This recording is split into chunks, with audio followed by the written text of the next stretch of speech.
ở bên Israel ban rừng sâu vắng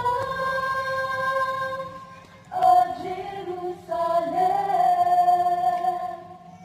Hapeng yakno mangitulupa lapahapa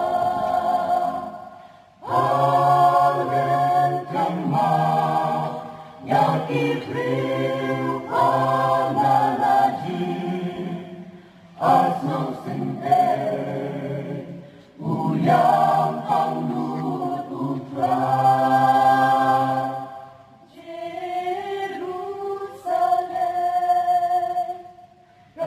Chính được đem các bạn sân xin ta khi nông dân tham nhiều màu ở đây từng ban ngọc đi vào ngang chính dân gian và xuân thân kỳ nê kênh lên ta kỳ nê bò rô kỳ là được cho con